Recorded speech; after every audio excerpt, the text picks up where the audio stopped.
All right, hello folks. How y'all doing today?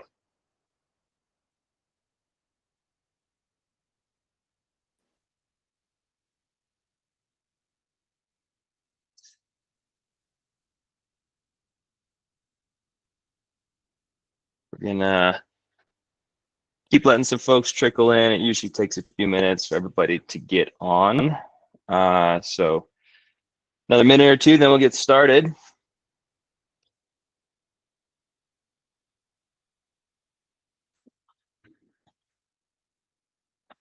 Let's see, got some familiar names jumping up. How many folks in here are crews, runners, pacers? Give me a sense on who all is here. Drop it in the chat if you want, or you can jump off mute if you'd like to. No shame in talking.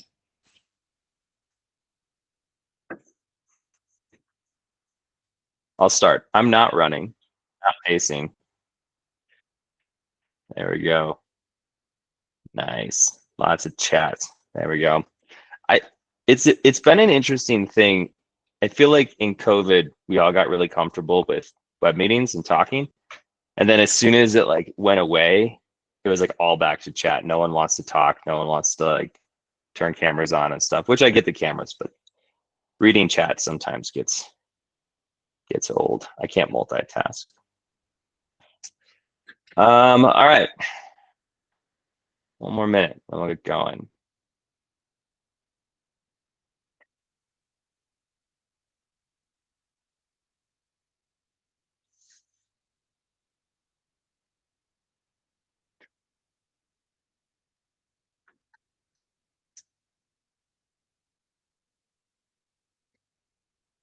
I'm gonna start screen sharing.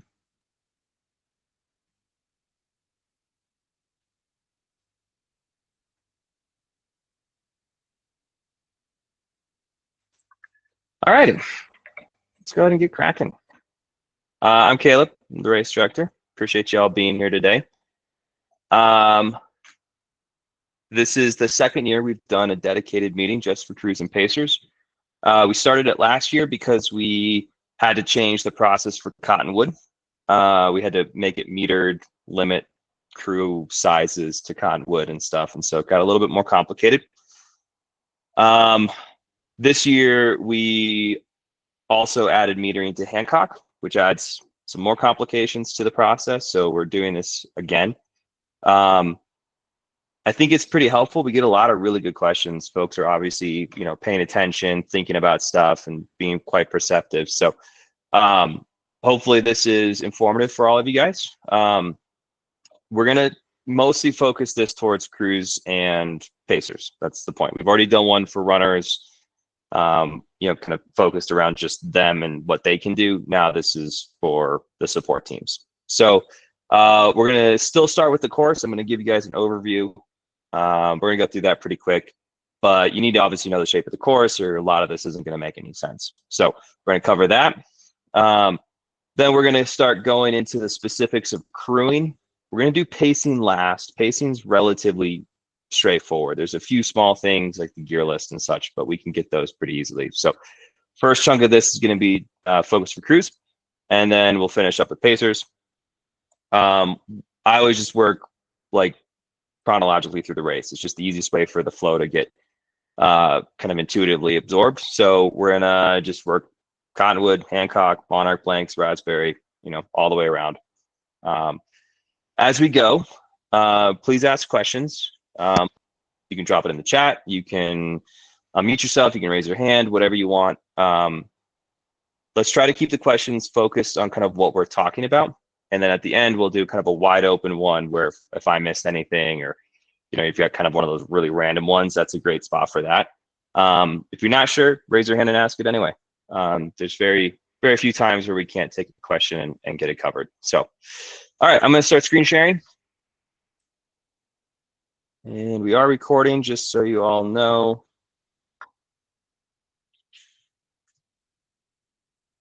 All right, I'm gonna share a window.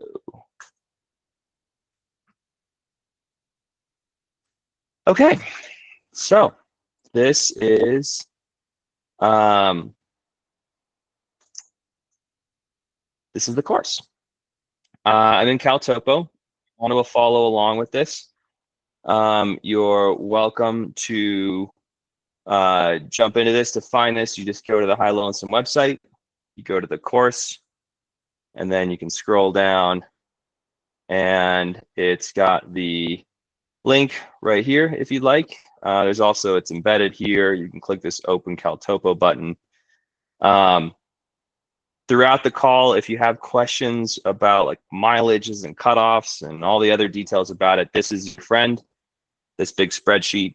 It covers the mileages, the distance, the type, the cutoffs, whether it's crew accessible, drop bags, elevation. There's like multiple varieties of this in the runner's guide if you want even more information, like gain and loss between specific segments. So I'm a data guy. I love data. This is one of the kind of like more comprehensive ones. Here's the profile too. You can kind of get a sense on this. This is a little older. We haven't actually added Angel of Chavano, aid station, and Baldwin and Skyline comms checkpoints just because they're relatively small, but you can use that if you want. This is the map. And I'm going to go ahead and just frame this for now. Let me switch to Google Maps because we all know what that looks like. So the Arkansas River Valley, which is where I am right now, my home, and the races, it has two big towns, bigger towns. Buena Vista is this one up north. It's mispronounced. It's not Buena Vista. It's Buena Vista. Don't get me started. We also mispronounce the other town down here. Instead of Salida, it's Salida. Both of these are really wonderful towns. They're equidistant mostly from the race. Being in Buena is a little closer than Salida, but Salida's got more amenities. So either way, most of you are probably staying in one of those two towns. The directions for any of the documents that you might be looking at always go from the last point. So for example, if you're looking for directions to Cottonwood, it's going to give you directions from the start finish line. And then Cottonwood to Hancock, Hancock to Monarch. It's always going to kind of go in that rotation. So on this map here, let me switch back to Forest Service. The red line represents the course. The blue lines are driving access routes for crews. We're going to worry about blue later. We're going to focus right now just on the course. So the start is this large field that we rent from the state of Colorado. And you can come to it from two different directions. Folks coming from Buena Vista are going to be coming in from the north here. Folks from Salida are going to be coming up this way. At the entrance, you'll see there's this little U. Race morning, we'll have a sheriff out here with flashing lights, and we'll have parking people moving you in. It's easy to miss, but once you see it, you'll know how to find it. Basically, you just go into this field. We got large parking areas, camping, start finish line. We got this area that we have kind of closed off because we don't want to cause any damages.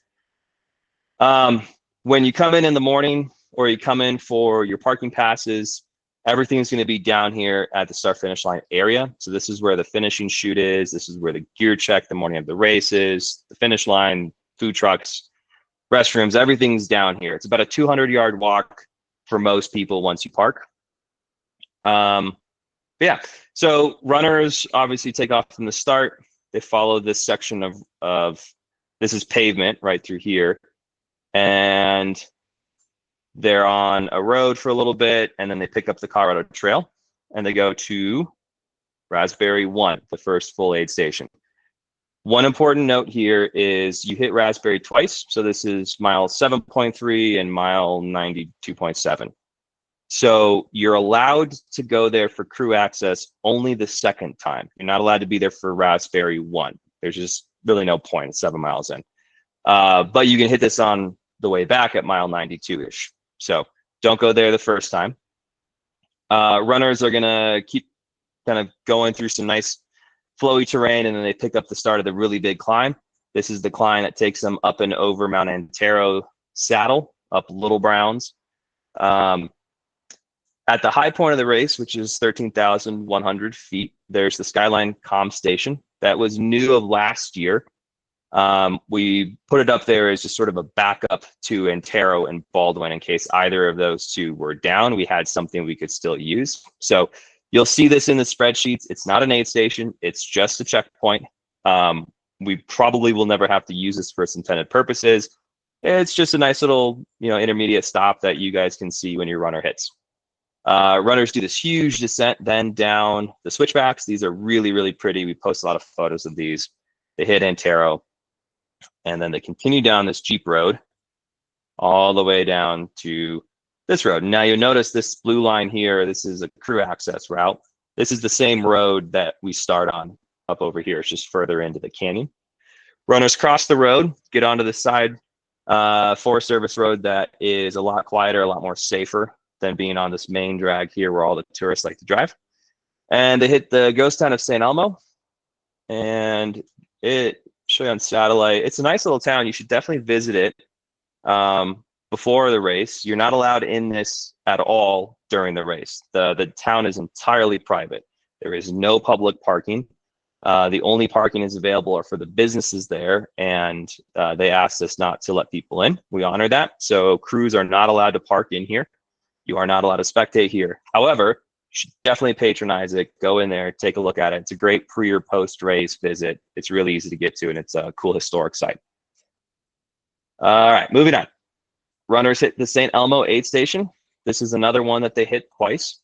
And they start the ascent and descent for Laws Pass. So Laws Pass is this point here. And then on the other side is the Cottonwood aid station. This is about the 50K mark. This is the first place that you as crews are allowed to see your runner. We're going to cover this later when we actually go into the specifics about Cottonwood. But one thing I just want to point out right now is that you can see here's the parking area for where crews park. Here's the aid station. And it's this intervening gap that we use the shuttles for. So that's why we have to get them. There's no parking up here. The road is quite rough. And there's a field down here that we're able to use for parking. Runners return, go back up and over Laws Pass. It's brutal. It's a wonderfully beautiful place, but man, it is crushing. They come back into St. Elmo too. And then they go up this road and they hit the Tin Cup aid station. At this point, they pick single track up for a very long time. This is now the Continental Divide Trail. This middle section between Tin Cup and Hancock, you'll hear me often refer to as Alpine Tunnel. The reason for that is there's an old railroad tunnel they drilled in like the 1880s through the divide. It was the highest tunnel in the world at the time. It never worked. They had lots of train wrecks, so they closed it really quickly. However, that's where the name comes from. This section right here is where most people are going to start hitting the nighttime. Folks in the very, very back of the pack will probably hit it between St. Elmo and Tin Cup. Most mid-packers will hit it somewhere around kind of this east portal point. They're going to continue running in on this old railroad grade to the Hancock aid station. And this is the second point. This is the 50-mile mark. And this is the second point that you as crews can access them. And this is also where you're able to pick up a pacer for the first time. Again, I'll cover the specifics when we get there, but just for a little quick visual, you're going to come in on this road, and then we're parking here on the west side of the road on where this kind of like yellow highlighted area is. And then from there, you walk the road over and into the aid station. It's between a 5 and 15-minute walk. I mean, if you're right here, it's probably a 2-minute walk. And if you're all the way in the back, it could be 15 minutes. It's very easy. It's literally an old railroad grade. So there's nothing steep, but just bake that in if you're dealing with somebody who's maybe a little more elderly or out of shape or has access issues, just be aware of that. All right. So after Hancock, maybe they've got a pacer, maybe that's you. They're going to leave the aid station and they're going to go back to Forest Service. Let's see. I think someone's not on mute. If you could do me a favor and just make sure everybody's got their mute on. It helps with the YouTube recording for later. Okay, so you're going to leave. You're going to go up and over Chalk Creek Pass. This lake right here is called Hancock Lake. It is absolutely stunning. If you get to see this in the daylight, you're in for a treat. If you see this at sunset, it's even better. It looks like a big climb. It's really not. It's kind of gradual. You're already really high. So it's a relatively punchy and short climb.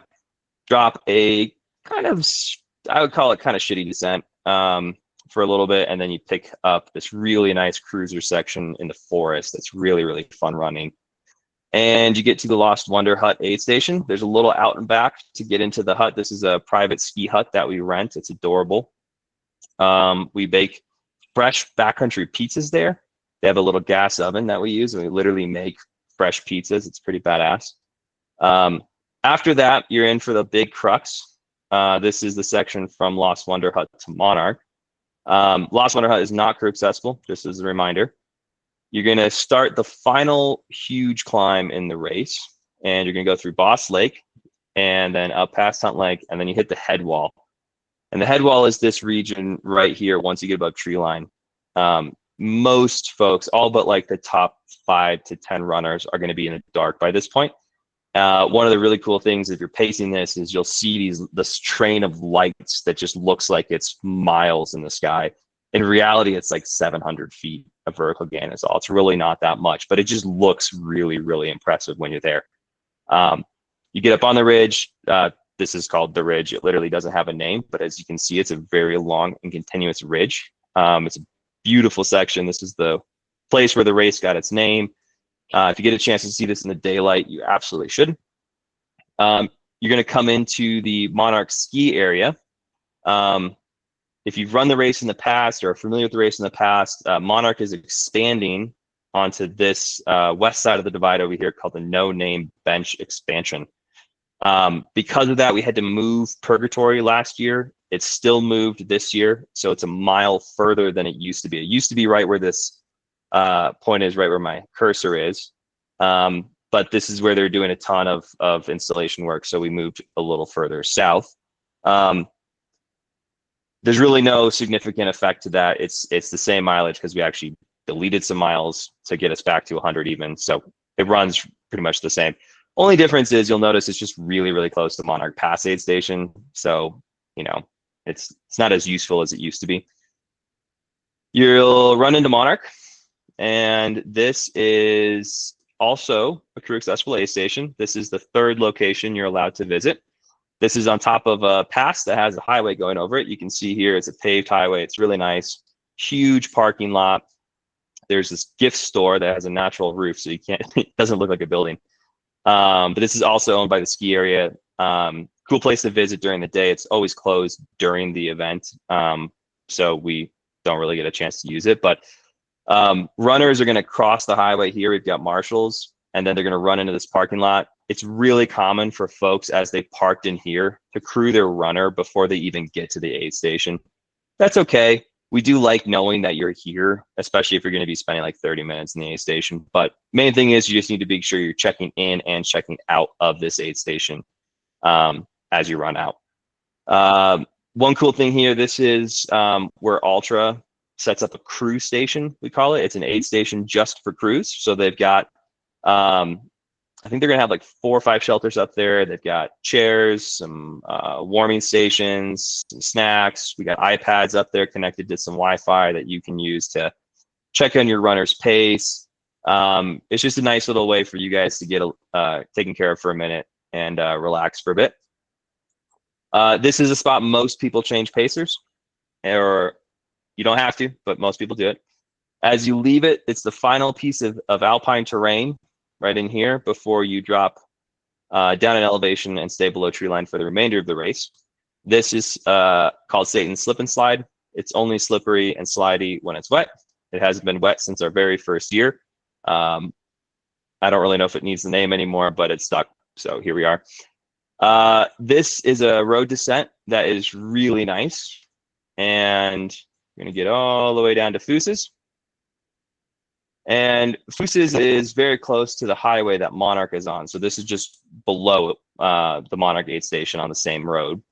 One thing to note here is that there is no crewing or cheering or spectating along this intersection of the course with the highway. We don't have a permit from CDOT to allow people to utilize that for the race. It's also a safety issue for us, so please don't be tempted to stop there. Foose's is not crew accessible. There's no parking. So, you know, it's you're not going to really have much interaction at this point. After the runner crosses the highway, there's this thing called the Hill of Broken Dreams. We call it that because it's not a very big hill, but everybody thinks the climbing's done, and it's not. They still have 5,000 feet of climbing left to go from here to the finish, which is approximately another 50K. There's another aid station that we added called Chavano. It's in the Angel of Chavano campground, or right off from it. Also looks like it's really easy to access from the highway, but it is not something that you're allowed to access. Again, there's just no parking for anybody there. The point of Chavano is just to make sure people don't get turned around in the campground. So it's a very small aid station. There's a brief climb out of that aid station. You hit Blanks. Blanks is the fourth crew accessible aid station. Again, it's a very popular place to switch pacers. Blanks is really long to get into. To show you briefly, it's got this huge road you gotta drive, and this road is incredibly slow. I'll talk more about this when we actually cover Blanks, but just as a heads up, that road is where cars go to die. All right, after leaving Blanks, this is all the Colorado Trail, by the way. You continue on the Colorado Trail, keep going, and you hit Raspberry 2. And this is the final crew accessible aid station. It's the last aid station in the race. A lot of people spot pacers here too. This is a really good section for folks if you've got a person that's you really want to share some miles with, but they're not really up for some of the more challenging terrain. This is a fantastic section for them. It's net downhill. It's pretty cruiser. There's some fun single track, but there's some road. It's just a really nice approachable section. Quick note, on the return journey, you're allowed to pick up multiple pacers once you leave the single track. So this is where the Colorado Trail junction is with County Road 290. Showing a satellite, you can see that you go from single track onto a road. So at this point right here, there's no parking, but this is where you can drop people off if you want to have multiple pacers running the runner in. Important to note that these pacers must still have all of the required gear, have signed a waiver, have had their gear checked, and have a pacer bib in order to utilize this section. You are not allowed to bandit pace this section. We know you bandit pace it because we see them come in with none of their gear and it's an issue. So fortunately, it rarely happens. Most people are really good with that. And then you get back on the road, you climb up Swear Hill. It's this last nasty little climb. It's like 300 feet into the finish line. And as soon as you enter the field, right here, see the runners hive off and parallel this old fence line, and this is the road in. Once you're in this spot, you can have as many pacers as you want. And they don't have to have the gear, they don't have to have bibs, they don't have to sign waivers, it's fine. And so this is a great place if you've got family, kids, they can run you in, the more the merrier. You can no holds barred here.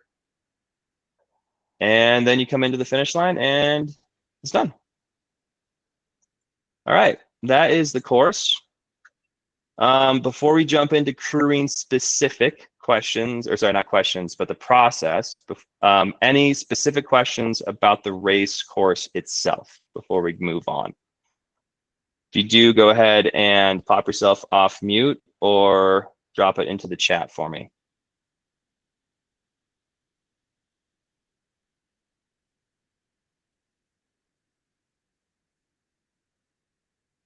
All right, I'm going to keep us moving. It's your last chance. I guess I'll ask a question. Sure. At Raspberry 2, can you have more than one pacer, or is it just at the road? Just at the road. So as long as you're on single track, you can't have multiple pacers ever. It's a Forest Service rule. Right, cool. All right, any other questions before we move on to crewing and pacing? All right, let's move on. All right, so this is the homepage of the website. If you go up here to the navigation, you'll see that there's crewing and pacing. We're going to be working through this in chronological order. This is the information that is on this website is virtually identical to the information that's in the PDF, the crew and pacer guide. There's a few stylistic changes, but it's really no different. The reason we have them in two formats is because it's highly recommended to print off that pacer manual, have it with you in a binder or something during the race. And the reason for that is there's no cell service for a lot of the race. And especially for good chunks of it, you're not going to have any way of accessing information unless you have it saved somehow offline, or better yet, have it printed. So if you want to follow this along in the manual, you're welcome to. For ease of the video call, I'm going to stay on the website. If you click on the first line, it's the crew and pacing overview. And just real quickly, going to go through this. Notice it says major changes to Hancock crewing, right? That's the call out in case folks haven't been paying attention to the emails. There's also some handy little buttons here that you'll want to use. So there's the runner tracking and open split time. There's the live stream link, and then there's the crew and pacer manual. So this is all available in other places as well, but it's just a common place people go. So we have them here. The first thing on this page is, again, the note that we've got the changes coming for Hancock. This is new for this year, so we're really harping on it. We want to make sure folks are aware of that process. And then it highlights the 3 crew parking passes. I'm going to get into this in just a second because this is a nice segue into the specific locations.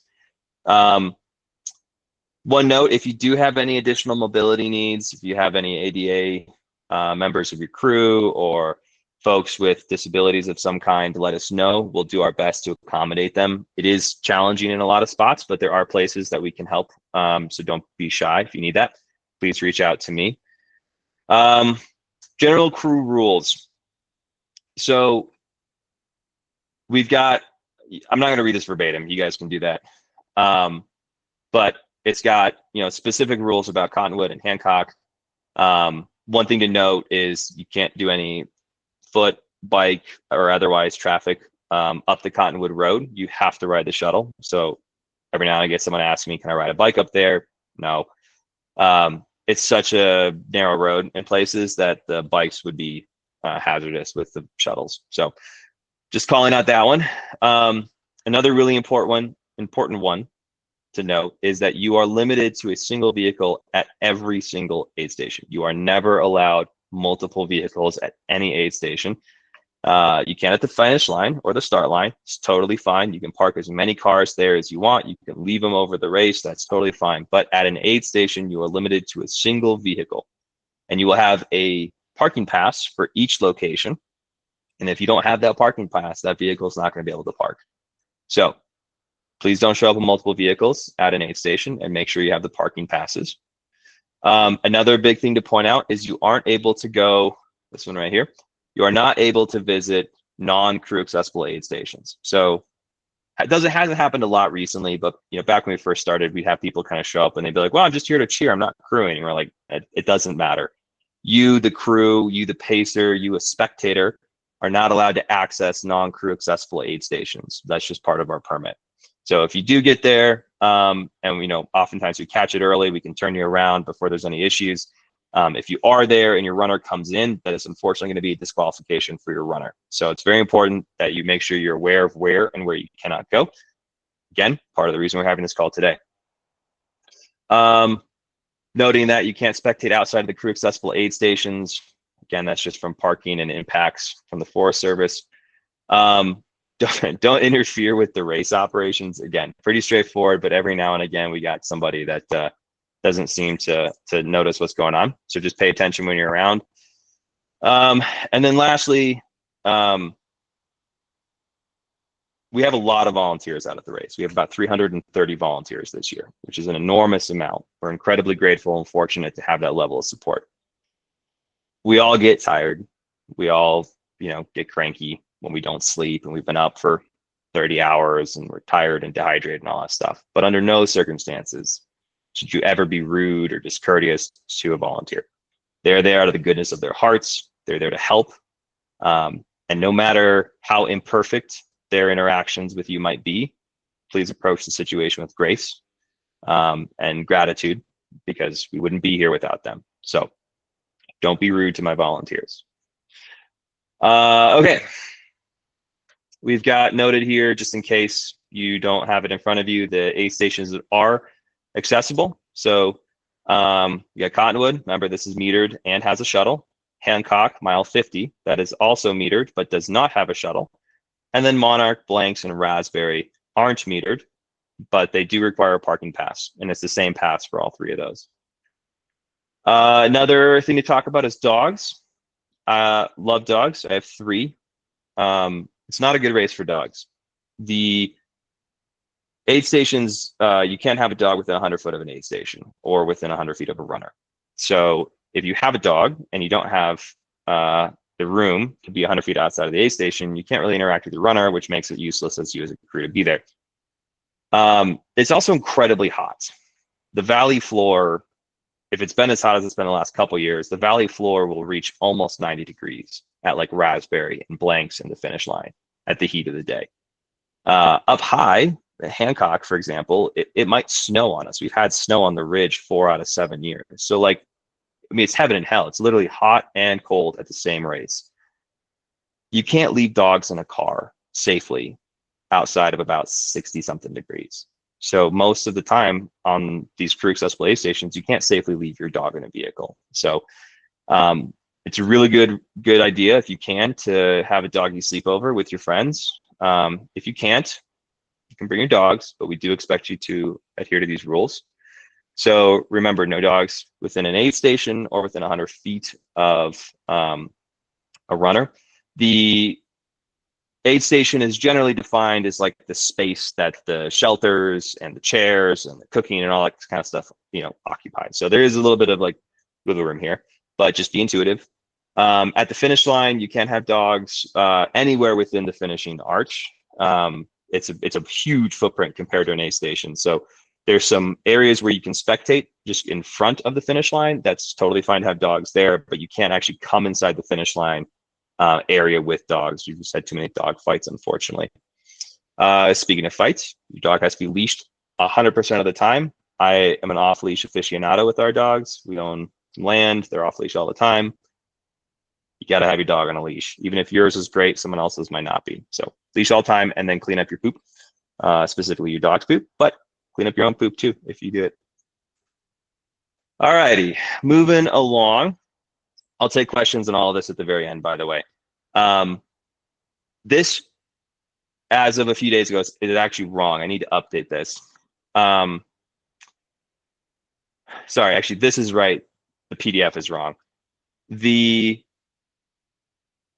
Open Split Time is the resource we use for tracking runners. We've used it for a while now. And it used to have an SMS text service where every time your runner entered or left an aid station, it would text you an update. It was super fun, really handy. Long story short, they're not doing that service anymore. It's kind of a bummer, but they still do the email ones.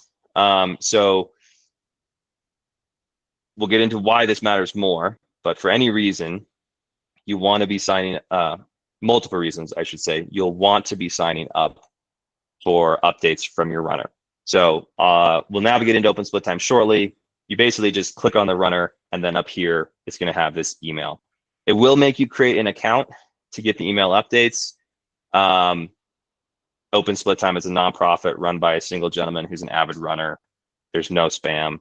I've been a member for 8 years, and I've never received a marketing email. So don't worry about it. It's a really nice system. Sign up, get your updates, and you'll be good to go. I'm going to cover this like tips of the trade stuff after we cover the specifics. So we'll come back to that. Okay. Before we move on to covering Cottonwood and Hancock and the remaining aid stations, any questions about what we've covered so far? So the rules, the dogs, the locations, updates, email updates, I mean. Caleb, can you just say again, you said we need the parking pass for 3 of the aid stations, but not all, or with that are crew accessible, but not all of them, right? Or did I mishear that? A little bit of a miss here, but I'll cover this more in just a second. Okay. Well, I'll just do it now. It's easy. So the top of this page, it talks about the 3 parking passes. So it's this section right here. So you have a Cottonwood specific parking pass that you get from the start finish line. You're able to get it once your runner clears a certain checkpoint. That pass gets you to Cottonwood, but nowhere else.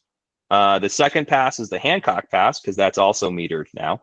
So again, same situation. Once your runner crosses a certain checkpoint, you're able to get that pass and go to Hancock. And then there's the third pass, which is the Monarch, Planks, and Raspberry 2 parking pass. And that's the one that you'll get at runner check-in with your runner will get it as part of their check-in process. That one, there's no metering on it. And it's good for either of those or any of those 3 locations. The last 3 aid stations you're able to access. And so you just have it, in whatever vehicle you're going to take to those 3 locations. And remember, you don't have to go to all of these spots. But if you do, you'll need the passes for them. Good question, though. Any other questions before we move into the specifics? Do you know when we'll be able to sign up for those email alerts? Yep. So we have to upload the roster in order for the tracking system to, you can't click on a person's name if they're not up there. We load it it's usually Monday before the race. We wait as long as we can because people still drop out in the couple days before the race and people jump in off the wait list. So we try to do as little manual work. So that usually is Monday, maybe Tuesday. The event itself will show up before that. So there'll be a button that says, the 2025 High Lonesome. You go here and you go to Freestone Endurance. Here it says the 2024 race. Here's 2024 of our September races that we also do. And then, in another week or so when our comms team sets it up, there'll be 2025 High Lonesome, but there won't be any runners in it. And so you got to wait until the week of the race to actually sign up for those email updates. You can also sign up for them midstream too. The process is available at any time. So you can sign up for it after the race starts too.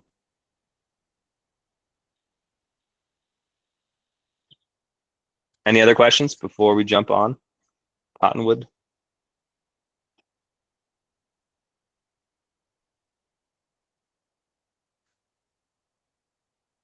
All right, let's see. We got one in the chat. We got, do we pick up the passes at a certain area of the start finish line? You do. I'm going to cover that in just a second. I'm going to use this as the sign that we're ready to move into this. So the next page on the website and the next section in the PDF is going to be Cottonwood crewing. Notice up here, if you can see, it says shuttled/metered. Trying to make it really obvious that this one involves some processes to get to. To amplify the visibility, it says it again here. If you think I can say something too much on a website and have people still miss it, I can impress you. Says it again, right there. All right, I'm gonna go back to the map for a second. So we've got a setup at the start finish line that is going to be really nice this year. We're renting a wedding tent, a big 30 by 30 wedding tent, and we've got that set up right here at the start finish line. So the arch, the official start line and finish line is right here. And this box roughly represents the footprint of the aid stations. This is where all the shelters are, the medical stations, the aid station proper, this big shelter that we use for shade during the day for runners and stuff. The food truck will also be parked right next to the spot. And this is going to be where all of your, well, not all, the Hancock and Cottonwood parking passes are going to be picked up from this location. So you'll be familiar with this already because this is where you're going to be at the start of the race. So you'll see how to park. You'll find the start finish line. You'll get parked in here with our parking attendants. And then when you come back, you can stay the whole time, but if you leave and then come back, you're just going to repeat your parking process and then walk down to the start finish line area. Trying to make the start finish line have more amenities. So folks that do want to just hang out, have stuff to do, hence why we've got a food truck. They'll be serving breakfast, lunch, and dinner that entire day on Friday. They'll be back on Saturday. I'm really optimistic I can actually have the live stream up in this wedding tent on a projector and some speakers so that folks can actually sit down and spectate the race while you're waiting for your runner to pass the checkpoints. But this is going to be your friend the whole time for Cottonwood and Hancock, all day Friday. Start finish line is going to be your guys' hub. Let's talk about the process. So there are 2 steps to Cottonwood. The first is the metering, and the second is the shuttle. So the metering is basically just when you are allowed to pick up your pass and then begin your drive to that aid station. That is covered. It's the first section in here, right here. So if a runner leaves Antero, not enters, checks out of Antero before 10 a.m., you can get your parking pass from the start finish line and go to the Cottonwood parking area. All the other runners, we have it's a checkpoint a few miles below Mount Antero. It's at the bottom of the big road. If you leave after 10 o'clock from Antero, then as soon as you hit Baldwin, you're able to go. Your crew is released. So the point of this multiple location is the really, really fast people, and this is broken out right here. But basically, if you're running the course record time and you leave from Antero, it takes you about 2.5 hours to get to Cottonwood. But if you're the back of the pack runner and you're leaving Baldwin Gulch, which is 4 miles later, you have almost 4 hours still as a runner to get to Cottonwood. And so by splitting this location up, it helps us spread out all of you guys accessing Cottonwood and prevents us from running out of parking. It also lets the shuttles not get overwhelmed. So the point of this being broken out is to give you some peace of mind that you've got 2.5 hours on the fast end to almost 4 hours on the slower end from when you're able to start getting to Cottonwood before your runner even gets there. And generally, it's about an hour to an hour and a half total for you to go from the start, ride the shuttle, and get to Cottonwood. So you'll still be arriving an hour early if you're like right on it and you leave the minute you can. And if you're a back of the pack runner, you've got 2-3 hours sometimes waiting still before your runner shows up. So I stress this because shuttles can be really stressful, especially if you're new to the race. But this worked really, really well last year. We had a great system, and I'm really proud of how well everybody came. They were super informed. Everybody was dialed in. We had no major issues. It was great. Fingers crossed for a similar system this year. All right, so that's the metering. And to pick up your parking pass, once your runner has left this checkpoint, you're going to go to the start line, like I just outlined. Park your car, walk down to the finish area, and there's going to be that big wedding shelter. Walk in there. There'll be tables set up with volunteers who are going to give you your parking pass. One important thing to note is that it's up to you to know when your runner crosses the appropriate checkpoint. So we're not going to be sending you a specific email, we the race, saying, hey, Jim Smith, your runner is now through Baldwin. You can come pick up your pass. You're going to be watching Open Split Time, utilizing the email alerts that you signed up for through Open Split Time to manage this process. The good news is almost every one of our aid stations is on a Starlink now, and this information is coming lightning fast. Sometimes it's within seconds of the runner in real time crossing that checkpoint. So it's really fast. Barring a Starlink outage or some other technical glitch, this information will come within, several seconds to several minutes in real time. So you run across their checkpoint, you notice that, you come to the park your car, get your crew pass. You also buy your shuttle tickets at this point. And the shuttle is a 4-wheel drive group that does a ton of maintenance. They're a nonprofit. They do a load of maintenance on all of our Jeep roads up here. It's a very great network of old mining roads and Jeep trails. And they do this out of the goodness of their hearts. They're using their own personal vehicles. They're literally Jeeps, trucks, Land Rovers, cool, usually really cool, incredibly unique rigs, and they all usually seat about 4 people, 4 or 5 people, and they're not buses. They need these clearances and suitable vehicles to get up some of the road. The road's not terrible, but there's one spot that's super rocky. So as a thank you, we fundraise for them. It's $10 a ticket. We don't keep any of it. The race technically takes the money and then cuts them a check for it just to make the taxes easy. But you can pay with a card, you can pay with cash. Doesn't really matter. You don't have to buy both tickets. You can just buy one. You are limited to 2 though. So you can't have any more than 2 people ride the shuttle. So just to break this down, remember, you can have 1 vehicle at any aid station that's crew accessible. So you're going to take 1 car to Cottonwood. You can fill that whole car up with everybody, but only 2 of those people at most can ride up to the aid station proper. The other people can hang out. It's a beautiful spot to hang out. It's right next to Cottonwood Creek. There's a lake nearby. It's a great spot. But they can't walk up the road to the aid station. They can't ride the shuttles. If there's an open shuttle, it's just 2 people all the time. So $10 a ticket, you get up to 2. You can pre-buy those. Like you can, while you're waiting for your runner, you can come up and buy your tickets and then wait for your parking pass. Totally fine. You can do it at the same time. Most people do it at the same time. Once you have your tickets and your pass, drive to Cottonwood. Follow the driving instructions. Those are on the document. They're also down here.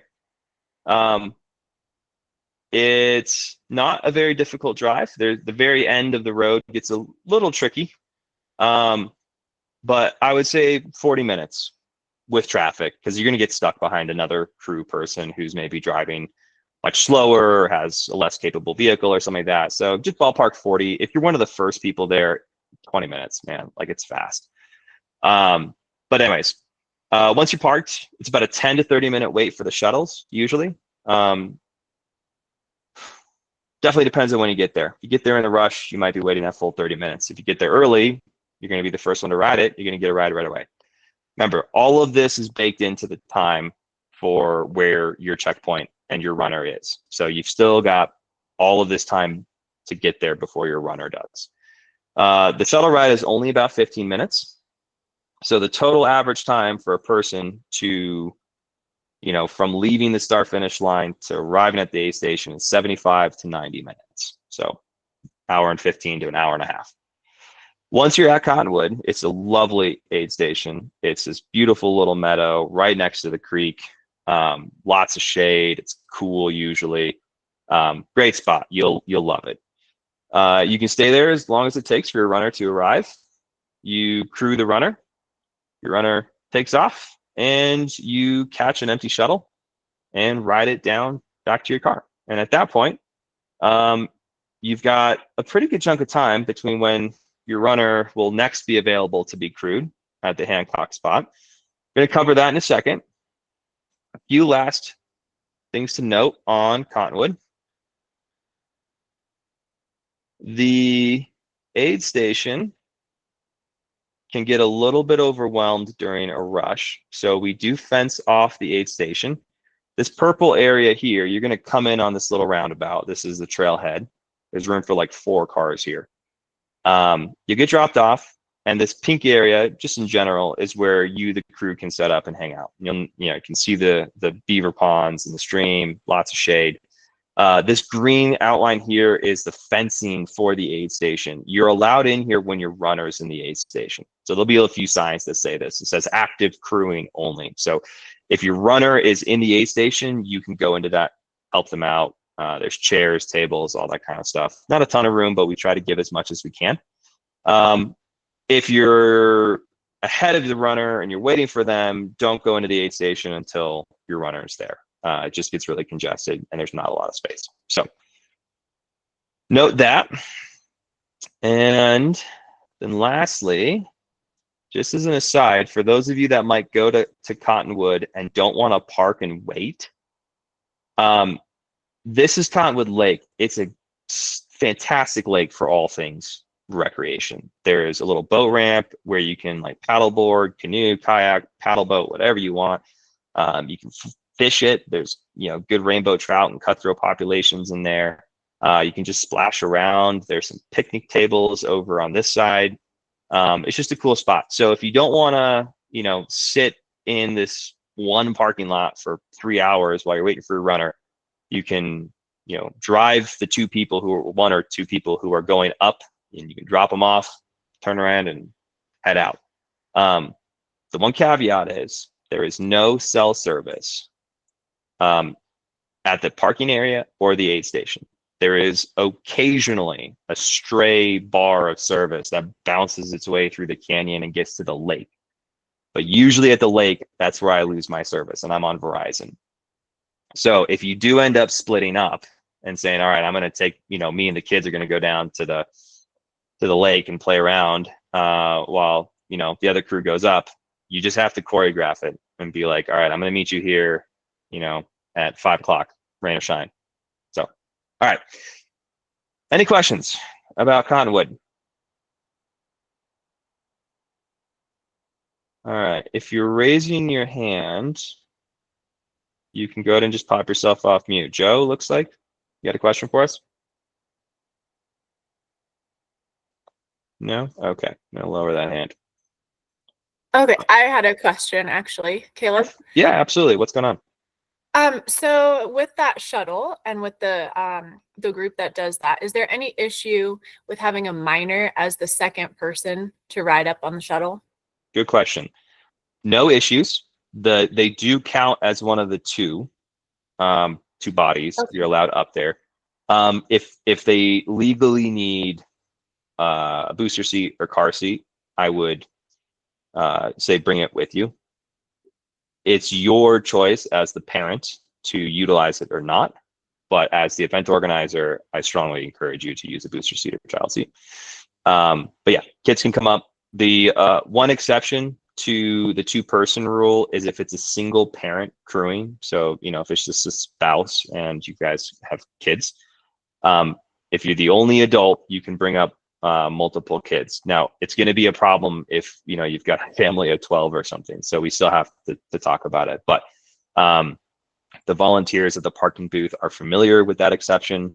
There's, you know, really no effective way for people to get up there if there's only one adult and you've got 2 kids, right? So we make the exception. You can go up there. I would also, sorry, good question though, Andrew. Anything else? Oh, no, that was it. Yeah, just straightforward. Wanted to make sure we didn't have any last minute liability issues. Perfect. Good question. One other thing I neglected to say, in my personal opinion, Cottonwood is kind of an unnecessary place to be. It's a nice place to go, and it's helpful for many runners. But last year, 40% of crews didn't go to Cottonwood. Runners get a drop bag. It's a phenomenally well-stocked aid station. It's kind of a complicated process. You don't have to go. In fact, it helps us out if you don't, because there's so little parking and, you know, the shuttles can get bogged down. So if you don't need to go to this, just skip it. It'll simplify your morning a lot. You can get some better sleep, get some more food, do something else before, you know, you kind of get into the middle of the night sections that are a lot more work. So don't feel like you have to come to Cottonwood. But if you do, we got you. Any other questions? I have a quick question. Yes, ma'am. So you mentioned the crew not going into the aid station unless the runners there, you know, you're actively crewing. Mm-hmm. However, when they arrive, can they just get the runner's drop bag so they can get things set up? Yes, that's a great question. It's one of the pro tips we have in the guide. And yeah, the drop bags are located towards the front of the aid station, at least usually. So you'll walk past them as you enter. There's like this kind of fencing that blocks vehicles from going into this meadow, and you walk through that, and then it's usually kind of at the front of the aid station where the drop bags are. If you walk up and just ask a volunteer, and if they're busy, you can go in there and grab it. That's totally fine. And highly recommend it. It is so much faster for your runner if you have the drop bag ready and set up for them. Great idea. They should also, if you, the runner, are here, or if you're crew and you're here for your runner, have them pack everything that's critical in a drop bag. If you get miss the shuttle for some reason, whether that's our fault or yours or nobody's fault, it just happens. You want to make sure your runner has the essentials. So pack that drop bag. The runners have to pick up some of the divide gear here. If you have like special nutrition, make sure they're packing all of that. You, the crew, should be bringing up extras, nice to haves, not necessaries. The necessaries should be in the drop bag. Good questions though. Any others? Who's taking the drop bags to the aid station? Volunteers do that. Your runner drops off the drop bags at packet pickup on Thursday. They're due before packet pickup closes, and then they get hauled to those specific aid stations by volunteers. Awesome, thanks. Good questions. Any more?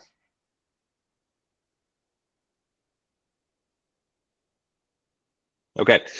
Last thing on Cottonwood. Here's the process written out very formally. So you wait for your runner, you pick up the pass and the shuttle tickets, you drive to Cottonwood, you ride the shuttle, you crew your runner, return the shuttle, and then you get ready for Hancock, right? That's this process here. It's just written out a little bit more concisely than I just spoke it. There's photos of the parking area. There is a restroom in the parking area. There is a restroom at the aid station. And then down here, we've got pro tips. So one of the ones that Amy asked was about drop bags. This third pro tip here is first thing you should do when you get in that aid station is grab that runner's drop bag. And then the rest of this is like pretty self-explanatory. Like don't go to Cottonwood without the parking pass, that stuff. So any final questions on Cottonwood before we move on to Hancock?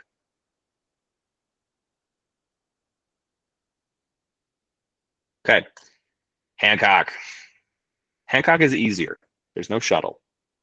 But Hancock is harder because the road into Hancock is tedious. It's dark and full of terrors.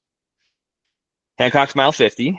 Most runners, I'd say 2/3, are going to be coming into Hancock in the dark, either right at dark or well into the dark, which means you, the crew, are very likely going to be driving and setting up and walking in the dark too. So adds a little bit of complexity, but the process itself is simpler. It is the same metering system that we have at Cottonwood. So there's, damn it, this is wrong. So there's 2 checkpoints again. So remember, for Cottonwood, we had the Antero aid station before 10. And then for everybody else's, Baldwin Gulch. So same style here. It's any runner who leaves St. Elmo 2 before 3 p.m. It says 2. That is a typo. I will fix this. It is 3 p.m. That roughly last year, I think, was the first 17 runners. So very few runners are going to be getting through before 2 p.m. Everybody else are going after they reach the Tin Cup aid station. And that's just about 3 miles up the road from St. Elmo. It's a bit of a climb. It's this dusty, hot stretch. Usually it's where people's stomachs start to go sour and whatnot. So it doesn't sound like a lot, but for a lot of runners, this section takes over an hour, despite it being incredibly simple and short. So anybody out of St. Elmo before 3 p.m. and then anybody else out of Tin Cup, that's when you, the crew, can pick up the parking pass for Hancock. And it's the same location for picking up this pass as you picked up the Cottonwood pass. So it's back at the start finish line. The good news is, to get to Hancock from Cottonwood, you have to drive right past the finish line anyway. So you're not going out of your way to get back to the finish line. It's actually really convenient, actually. It's right on the route back. So you, the crew, have done everything right. You've signed up for email alerts earlier for Cottonwood. You're back from Cottonwood now. You're waiting for your runner to hit their checkpoint. And you get that email. It says, my runner left Tin Cup at 4:50. Great. Head back to the booth, pick up your Hancock parking pass, off you go. That's it. There's no shuttle tickets. You're free to go. I broke out the timing the same way we did last year for this, just so folks have kind of the similar ability to see the time you have as crew. So the course record from St. Elmo to Hancock is 2.25 hours. That's Jimmy Elam back in 2 years ago. A fast runner, which I generally define as sub 27 hours, from Tin Cup, because they're going to get out of St. Elmo to after that 3 p.m. mark, right? So they're going to be hitting Tin Cup. They're going to have about 2 hours to get from Tin Cup to Hancock. Mid-pack, 2.5, 2.25, some in that range. And then back of the packers, this is the fastest a back of the packer will cover that section. There are people who spend 4.5 hours covering that section. So there's a shitload of time out there. It is a brutal, brutal section for runners. It doesn't look hard. On the elevation profile, it's actually one of the easier sections. But any mistake your runner has made during the day, however small, seems to come back and haunt them in that section. So anyways, this just goes to show you kind of what you're looking at on a conservative end for your runner once they clear their checkpoint. And then down here, again, I broke it out with kind of your side of the timing. So the average drive time is about 60 minutes to Hancock. I'm going to talk a little bit more about that in a second. But once you park, it's a 5 to 20 minute walk to the aid station. Remember, the difference in that time is really just when you're getting there. Folks running faster who get there earlier and can park higher up the road, it's a much shorter walk.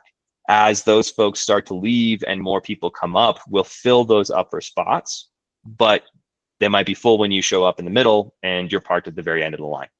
And then the next person maybe gets to park at the front because someone left in that, 5 minutes later. So, bracket 15 minutes, be conservative.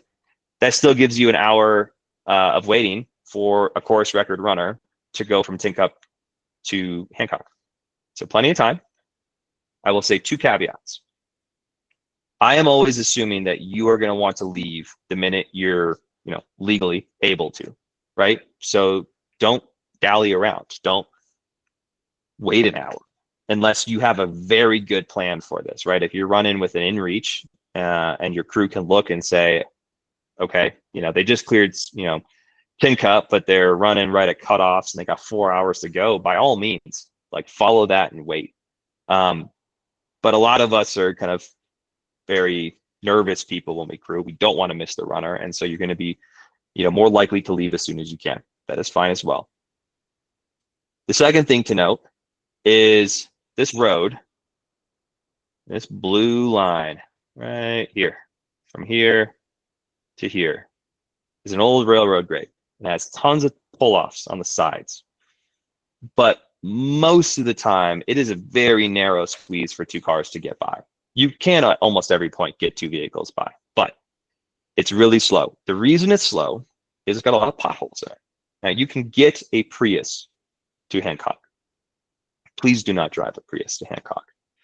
The reason you shouldn't drive a Prius to Hancock is because you don't want to be the person that's got 30 cars behind you because you are driving a vehicle that, while fantastic for the planet, is abysmal for crewing. And now you've caused potentially people behind you to miss their runners because they didn't bank on someone doing 10 miles an hour for 5 miles and taking 50 minutes to go far when they 60 for the whole drive. So you want a capable vehicle. In good weather, you can get a Prius there. In inclement weather, you will not get a Prius through this. The potholes fill up. They camouflage which ones are just a few inches deep and which ones are truly 12 to 16 inches deep. There's one pothole out there that I seem to always forget at the beginning of the year, and I hit. And one time I hit it. I have a Toyota Tundra that's got a small lift on it. It's a great car for this kind of stuff. I hammered that pothole going probably 25, 30 miles an hour, and I thought I broke the truck. I mean, it's huge.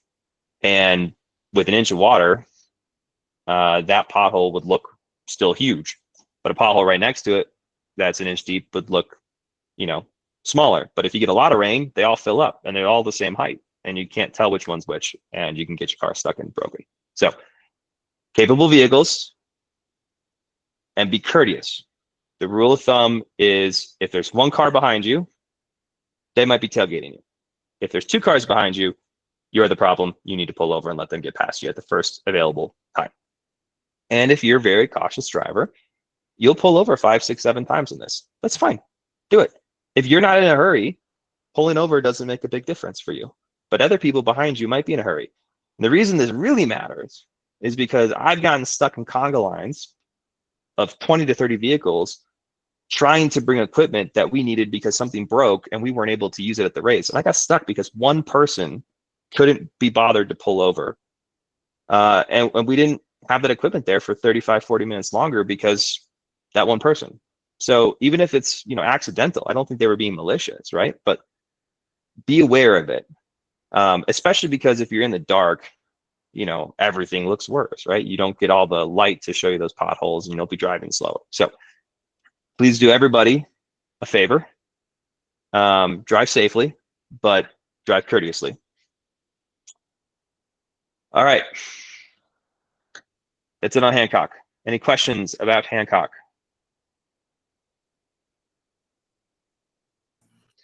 Hi, I have a quick question. Yes, ma'am. So, the new location, the Hancock, is it correct that it's just one entrance and that's the same as the exit? You just go in and out? Yes. So Okay. this was new last year. New. Legally, this has been our first choice for Hancock for the last 5 years, but 3 years has been used by a trail building crew. So last year we were finally able to use it. It is a little stem in and out of it. So the aid station will be down here at the bottom.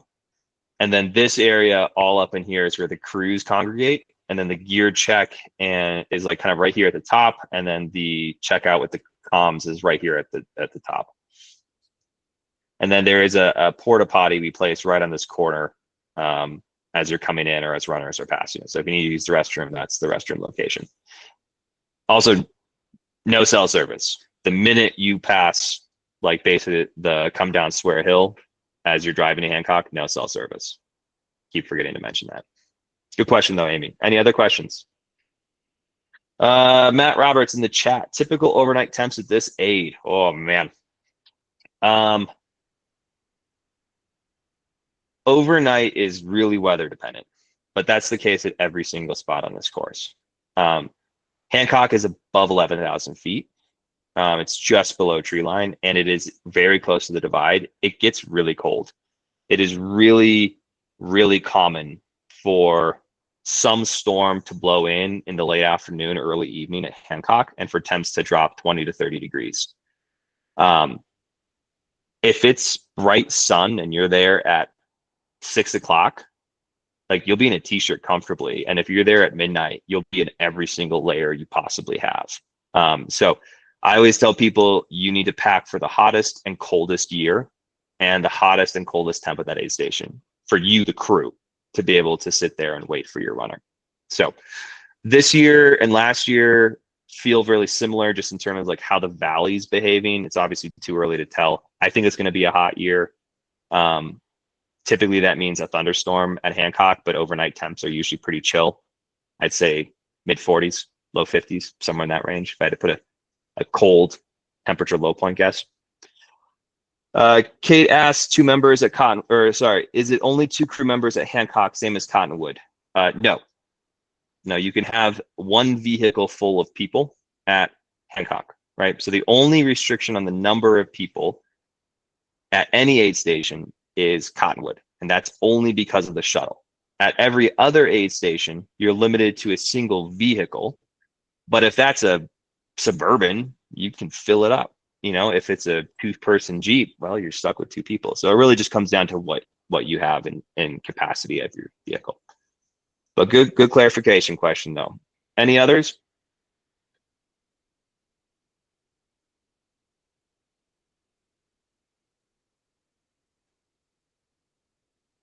All right, keep her moving. All righty. This is Hancock right here, right in the middle of your screen. And remember, the blue lines are you driving. I'm going to switch back to a Google map. So this is Hancock. And this is Monarch. Linearly, it's about, 12 miles as the crow flies, about 18, 20 miles on a single track. To get from Hancock to Monarch, you have to drive all the way out, all the way around to the highway, basically down to Salida, and then up the next highway all the way to the top of the pass. It is a 2-hour drive. It is a huge drive, and most runners are going to take a long, long time to go this final. I mean, this is the crux of the race. This is where everything hits you at once. So very few people do this very fast. Most people do this quite slowly. Everybody does it slower than they think they're going to do. So I say that for two reasons. One, you don't have to rush all the way out to Monarch. It's actually a really good time to like try to get some resets, you know, fill up with some gas, grab some food if you're around an open restaurant, go back to the Airbnb and catch a couple hours of sleep, something like that, right? This is a really good break point for you as the crew. The nice thing is that the process for you gets super simple. So once you leave Hancock, you no longer have any metering. It's just traditional crew style, right? Which is where you arrive at the aid station whenever you want, you take care of your runner, and you leave whenever you want. So it's totally up to you. This is now the second to last page on this crewing and pacing section on the website. And this is where you're going to use the third parking pass. This is the one that you get, your runner gets at packet pickup on Thursday. So this comes with their bib. It just says it's good for blanks, or sorry, Monarch, blanks, and Raspberry too. So literally on the pass, it'll say that.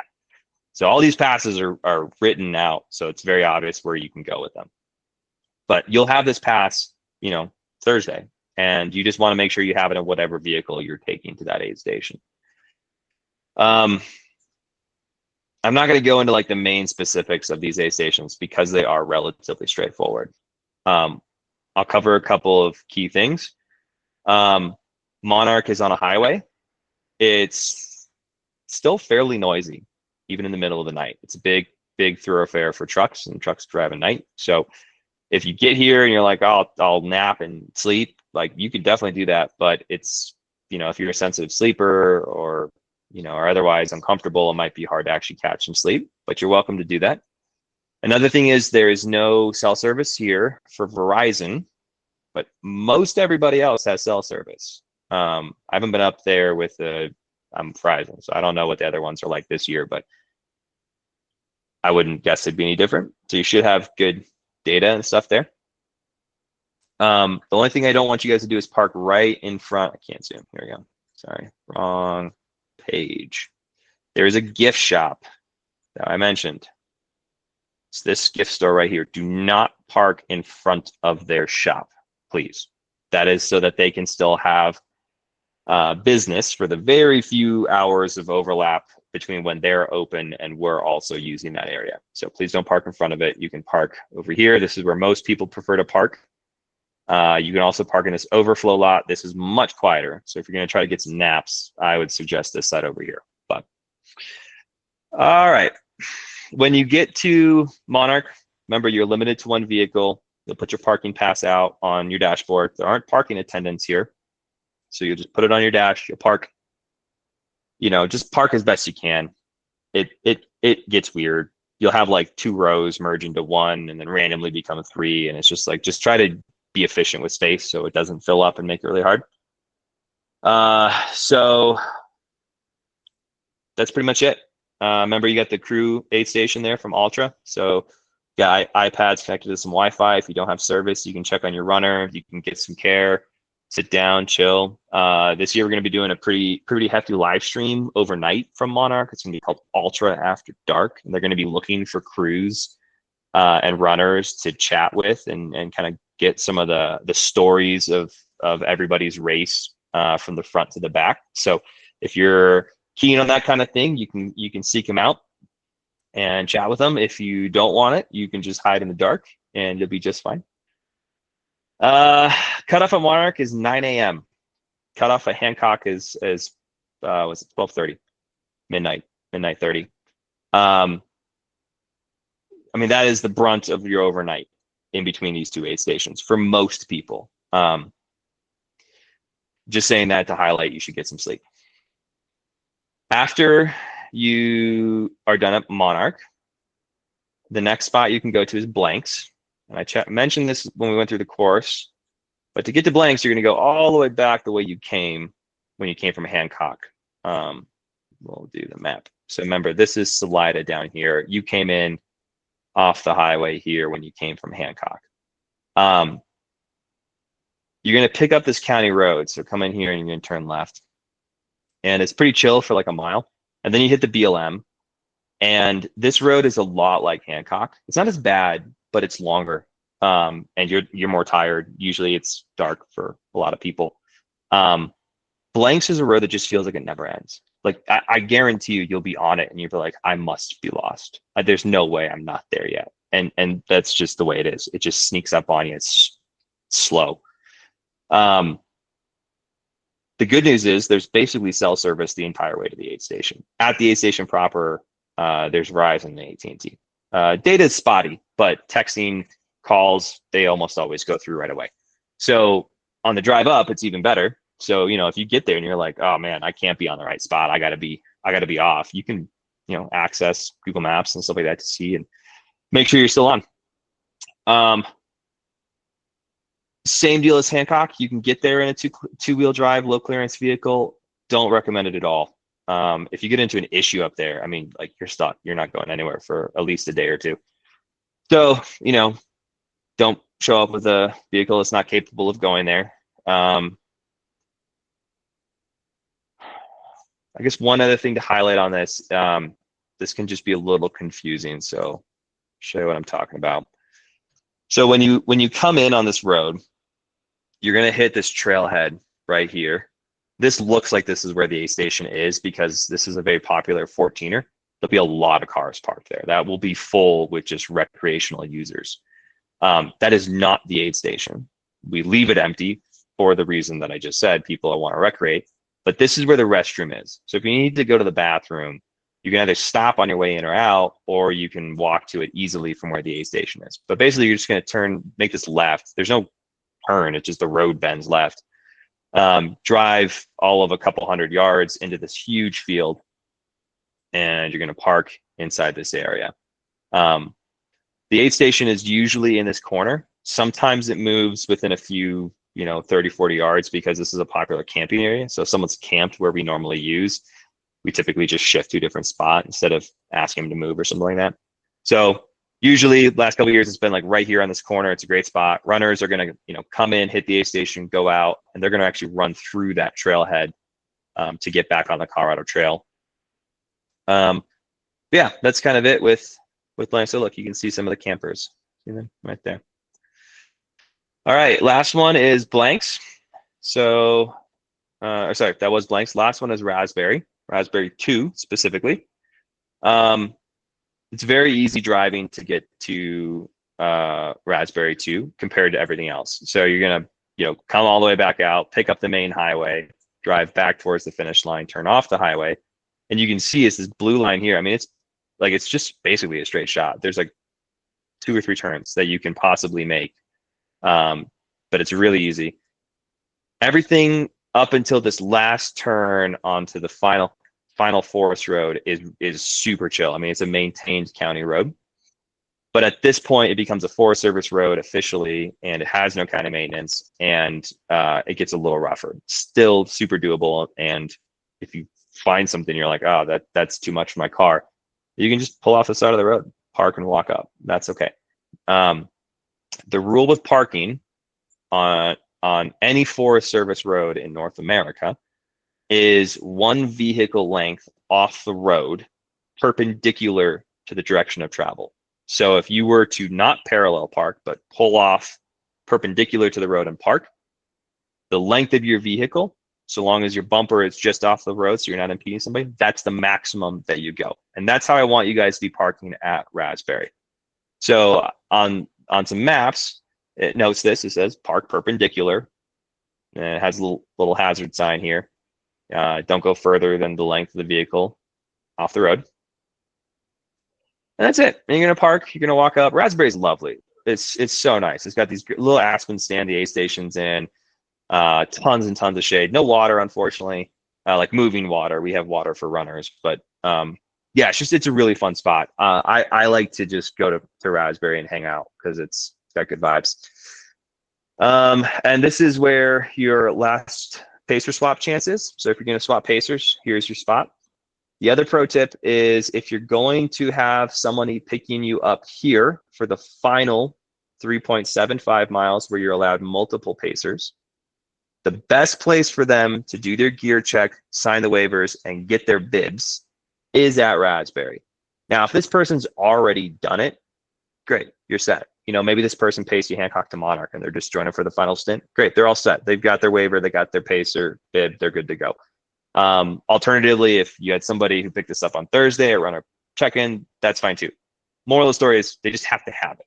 And the easiest place to get it is Raspberry. So plan ahead if you're going to have multiple people here and make sure, you know, if they haven't already gotten it, this is kind of the last ditch chance. They can't get it from the start line, even though that's closer. We don't have that set up. So Raspberry is your closest point at the end of the race. To get out of Raspberry, you backtrack. There's this little county road shortcut that, you know, shaves off 10 minutes. So that's what this line is. Average runner, front of the pack, hour and 15 minutes to close the gap in these last 7 miles.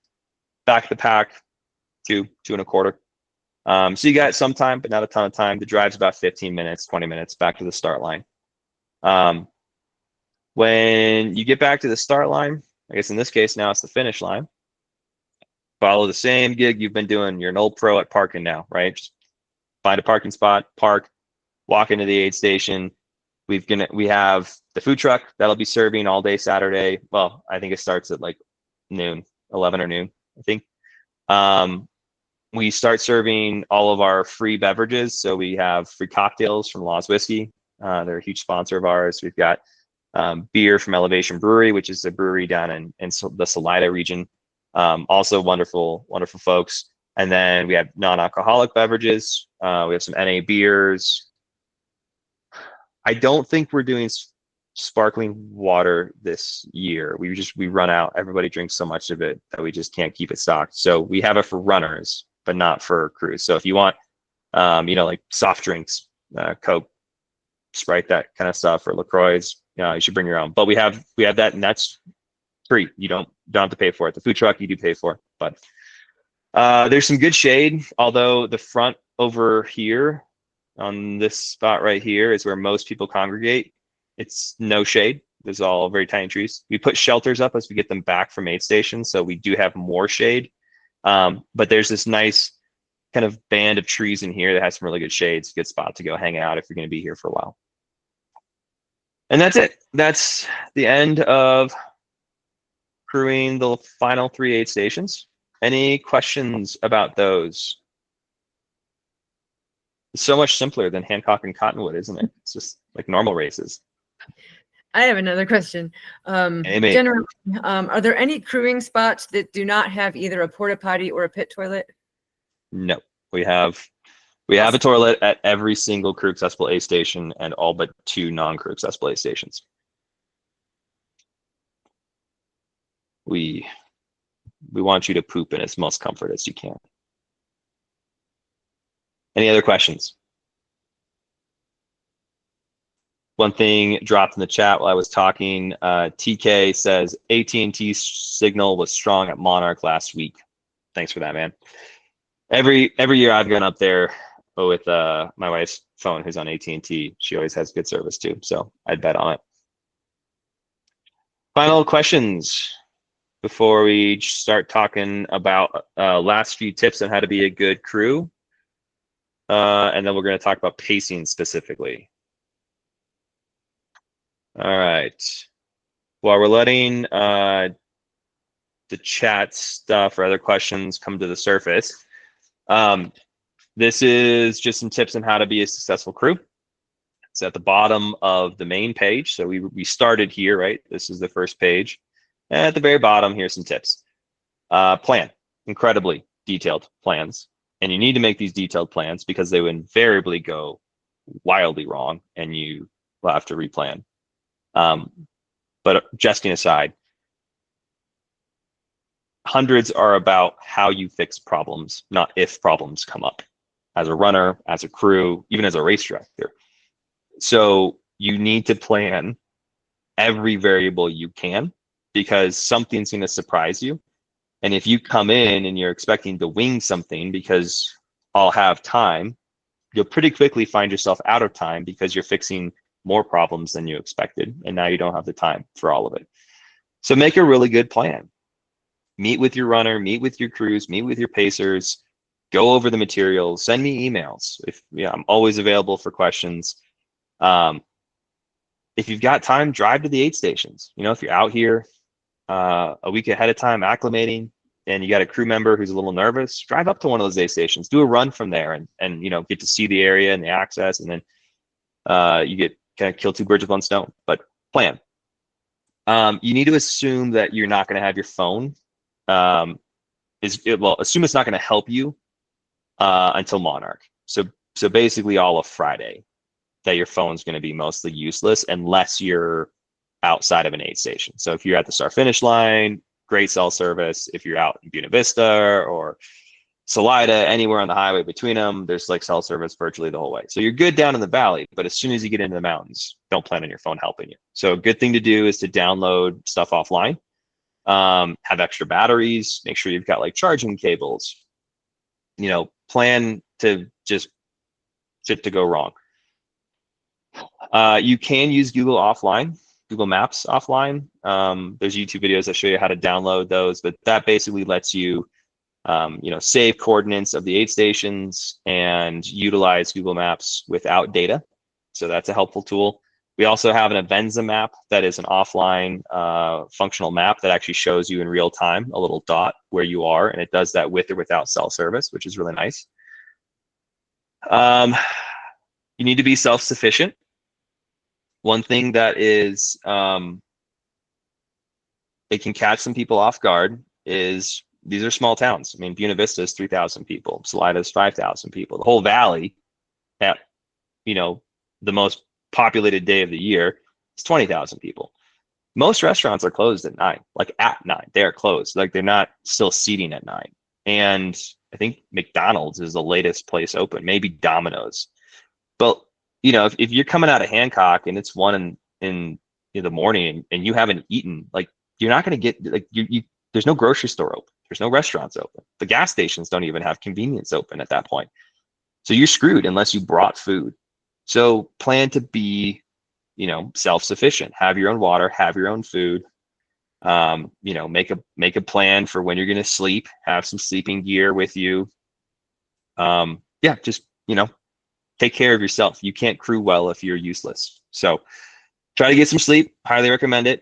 Like I mentioned earlier, if you have a chance to drive to the aid stations, it's a great way to just sort of address some of the navigational concerns.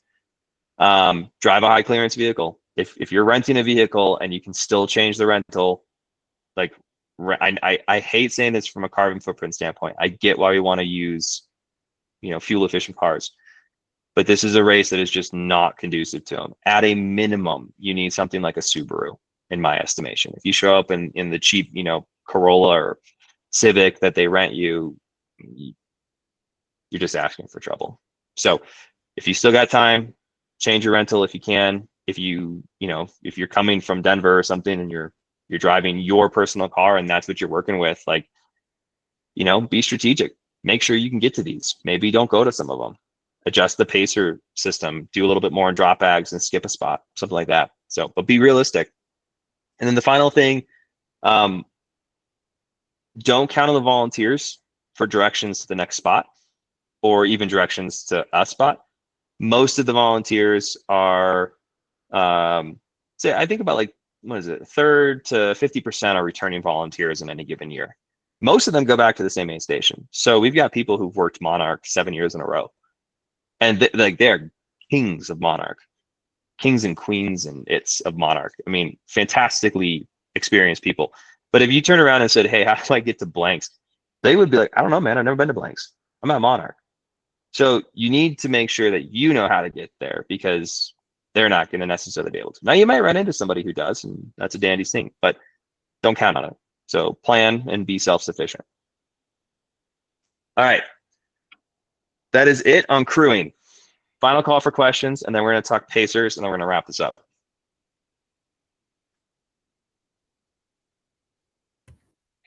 I have a question, Caleb. Yes, ma'am.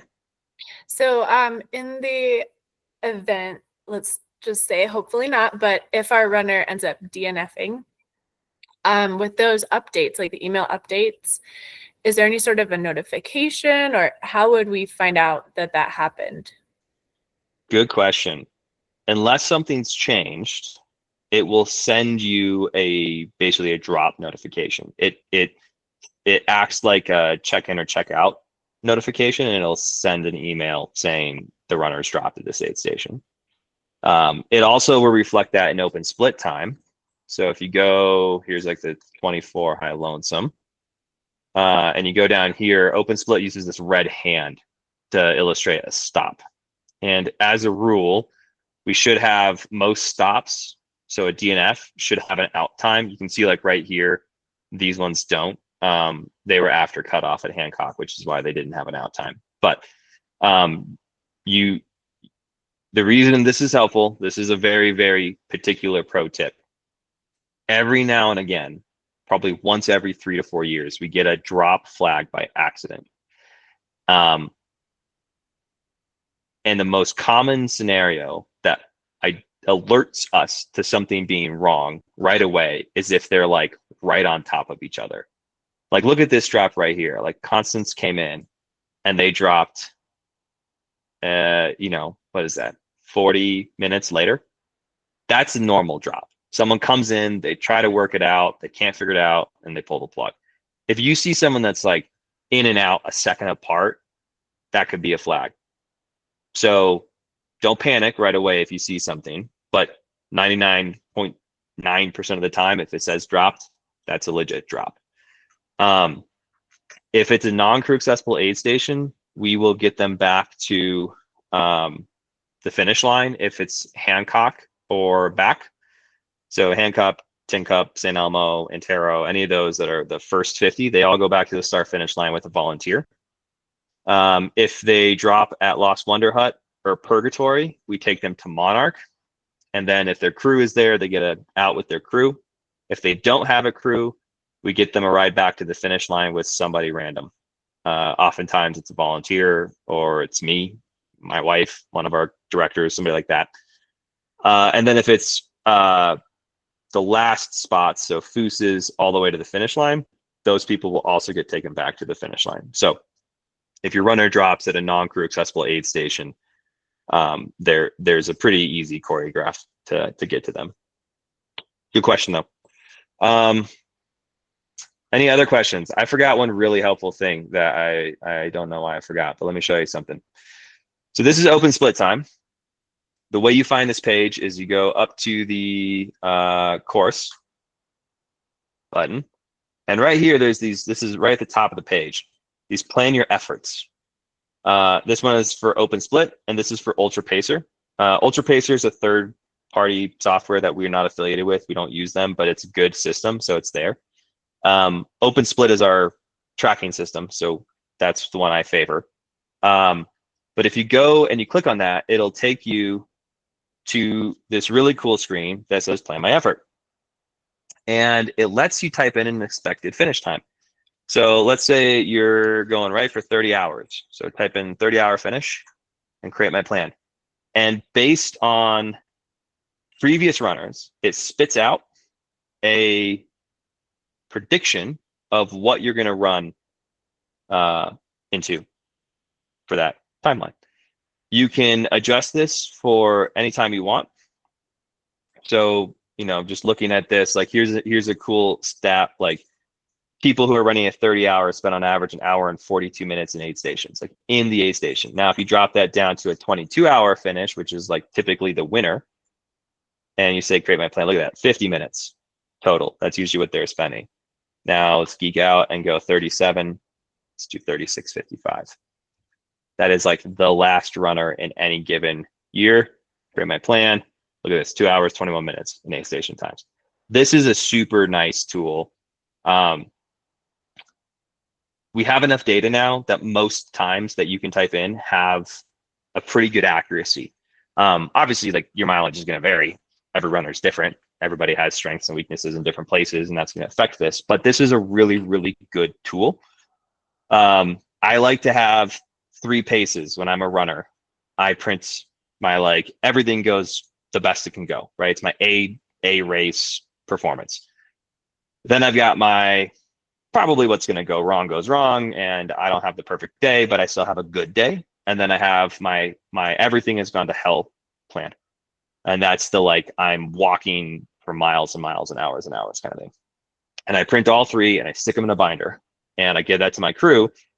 And usually within the first like 30 miles, you know, one of those is gone, right? Usually for me, because I'm infallibly bad at predicting my paces, my best performance is like out the window. Like I'm either average or terrible at that point. And then usually by 50 miles, like you know what's going to happen. And you're like, okay, cool. Like we're having the middle race or we're having the death march, one of the two, somewhere in the middle. And it's really helpful to look at these and basically say, okay, cool. Like, you know, look at this segment time to go from Lost Wonder Hut to Purgatory, which is, what is that? 12 miles? 4 hours for a cutoff time person. And if you set that to 30 hours, that same time is 3.5 hours. So it's nice. You can play around with it. Really nice tool. Definitely use it, but use it with a grain of salt too. Okay. And remember, that is on the course page. Your runners know about this. I talked about this in our runner version of this meeting, but it's right here, top of the course page. All right, last questions, and then we go into pacers, and then we'll wrap this up.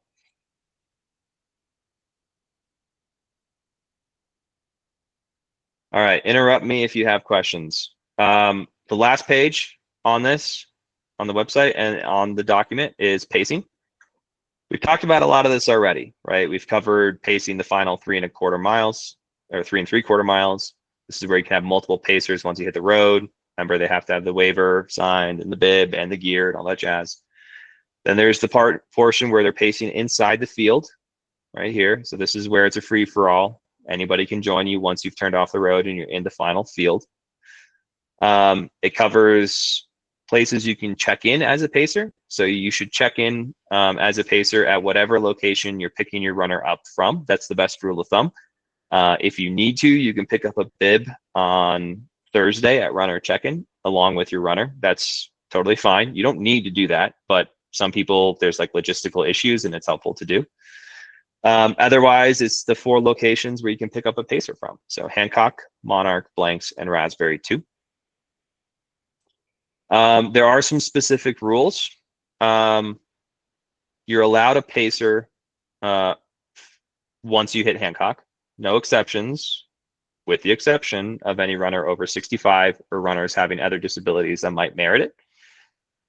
If you're over 65 and you would like a pacer from the start, that is allowed. If you have some other handicap that would be helpful to have a pacer for, please email me. We will discuss. I highly recommend strong pacers. A lot of people do High Lonesome as their first 100, which means a lot of time their pacers are newer pacers too. It is totally doable, but pacers can be a liability and they can be an asset. And you're more likely to have a better experience with a pacer if they have more experience. So especially in the crux sections, Monarch, well, really just Hancock to Monarch is the true crux. It's worth putting your like top pacer, like your first draft choice, like there. That's the spot to put it all. There's a thing called muling. Most of you probably know what this is. Muling is where you're carrying gear for your runner.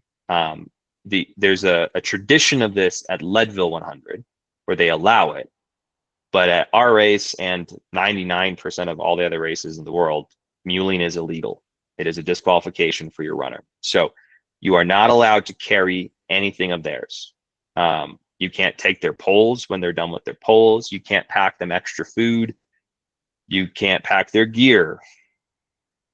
You just can't. You're allowed to shuffle stuff inside aid stations. So if you pick them up at Hancock and you've got extra gels and they're out of gels and you get to Lost Wonder, you can give them your gels And the reason why that's legal is because drop bags can be there. And that's the same process as the drop bag. So if you need to swap stuff, swap in an aid station.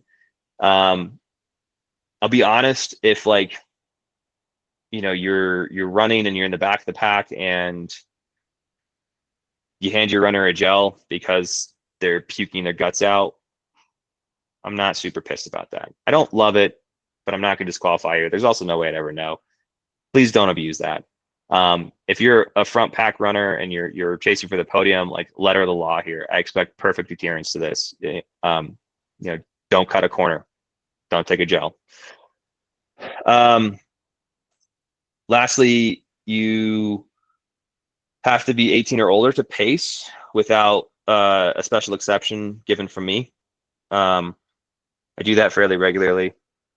So if you want an underage pacer, email me. Some of you already have, and we've taken care of it. Others haven't. Email me. I don't let underage pace the cruxes, so no underage from Hancock to Monarch. After Monarch, we can talk about it. I really like Monarch or blanks to Raspberry and Raspberry to the finish for minors. So if you're thinking about it, that's your best chance for convincing me. Okay, some specific rules. We've talked about a lot of this again. You have to have a bib, you have to sign a waiver, and you have to carry the gear. If you don't, your runner is disqualified. Not you. You ruin your runner's race. So you have to do this. You have to nail this. Don't be that person who shows up with your runner and you don't have the gear. They're going to be pissed at you because it's a very simple process and we've covered it ad nauseum. So like, do it right. Show up prepared. I'm going to cover the gear in just a second, so I'm going to skip those couple rules, but you have to carry the gear. That includes a cup. When you're inside an aid station, pacers are able to use all of the stuff there. So anything that a runner has access to, you, the pacer, have access to. Really the only thing I don't want to see is I don't want to see you guys like squirreling away gels because you want to save them for later. Like that just hurts people in the behind you. So don't be greedy. If you're going to use it, by all means take it, but like don't take it just because you're like, oh, it's a free Morton gel and they're $4 a piece. I'm going to take 7 and use them next weekend. Like that's just douchey. Don't do it. When you show up to an aid station, have your water and stuff filled. Please don't roll up to an aid station and start filling up your stuff. Like you have the ability to get water for yourself really easily. That aid station does not. And so, especially if it's a hot year or something, you do need to be able to, show up prepared. And then you and your runner check in and out of every aid station. So after, at Hancock, when you check out of Hancock, the way that you should be saying this, and I say this because oftentimes crews will do this for their runner, pacers will check in and out for the runner. So if you're a pacer and your runner's bib is number 1, you run out of Hancock and you say, bib number 1 and pacer are out. And that person who's using an iPad to track you types your bib, hits that you have a pacer, and says that that runner is now out. And when you run into the next aid station, you'd repeat the process. You'd say bib number 1 and pacer in, and they're gonna punch you in at Lost Wonder Hut, and then repeat that again as you go. We track pacers because if you guys get dropped or get lost, we need to know. So we do care that you're out there. All right, let's talk about the gear list before we go any further. So it's under the runners page. It's in the manual, but under the runners, there's runners tab up here. There's required gear. Click on that. Explains our rationale, where the gear list comes from. It's input from a lot of different agencies. And then there's 2 gear lists. There's the base gear, and this is required at any point between the start and the finish. So if you are running, you have to have this gear on you at that time. There is an additional list of gear called the divide gear, and this applies to any runner between Cottonwood and Monarch.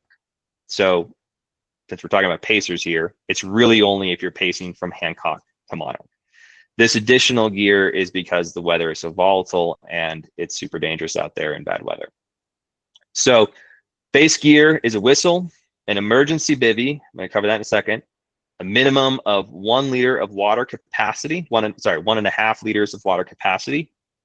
You don't have to have it full, but you have to have the capacity and just fill it. You're going to want it. your runner's going to take forever and you're going to be thirsty. An emergency light source, which counts as anything greater than 10 lumens. Obvious examples of that are cell phone, a watch light these days. Most of the new watches have a 50 to 100 lumen light on their watch, a little keychain fob. It can be a full headlamp, whatever you want. It just has to be at least 10 lumens. If you're like me and you listen to music or books or podcasts when you're racing, your phone, just use that. If you want to save weight, get those little tiny like LED key fobs that you can put, like the size of a quarter. Those things work great.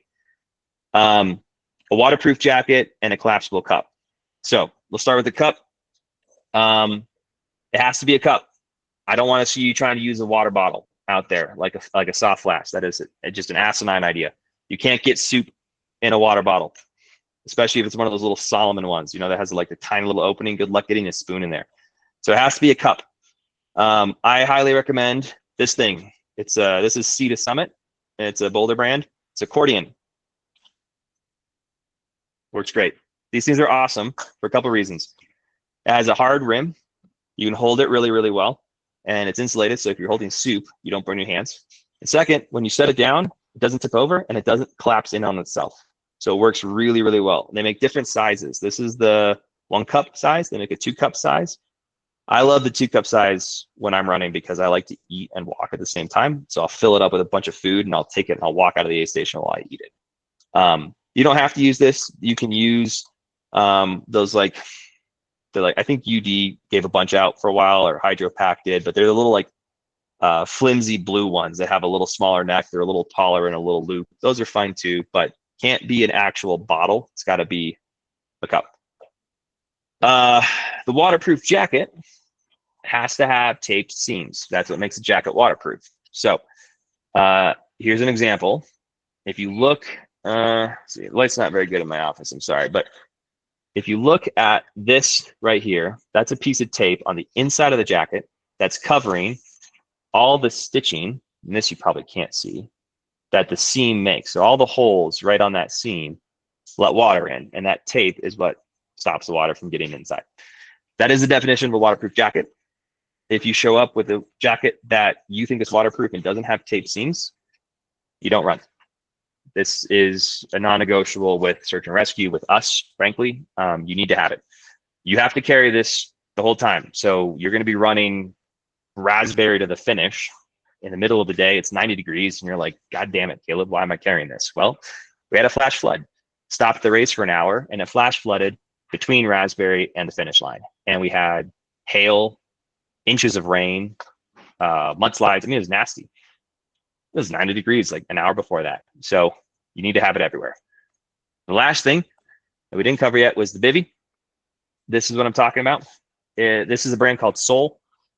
There's a million knockoffs of this now on Amazon. They're just, whatever fake name brand you want to make. But the thing that you want in this is that this is a bivy. So it's like a sleeping bag. It's not a blanket. It is made out of the space blanket material, but it also has a poly coating on it. And that keeps it from tearing. So you have to carry this. One cool thing is they started making these with whistles integrated into them. So that kind of kills 2 birds with 1 stone if you want it. But make sure it's a bivy.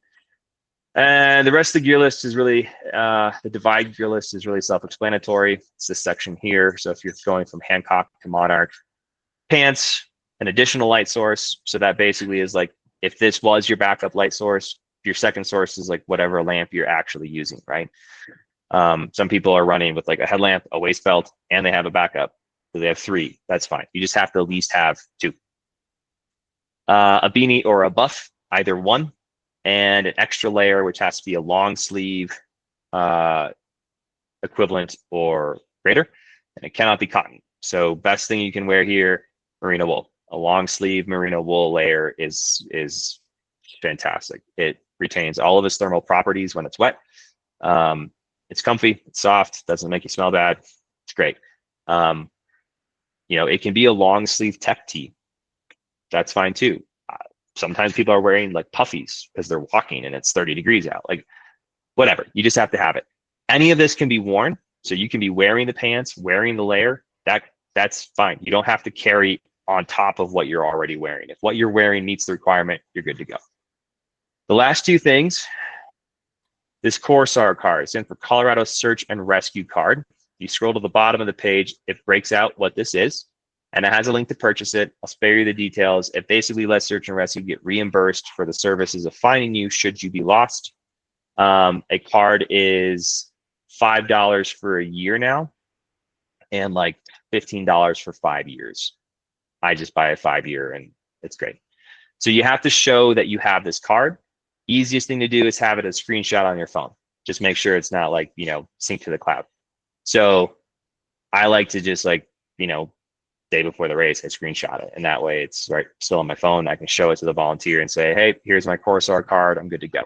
If you're an analog style person and you want to print it off and laminate it, that's fine. You could print it off and bring it unlaminated. You don't have to carry it. You just have to show you bought it, right? So you don't have to have it in your pack at the end of the day, but you just have to be able to show that you did.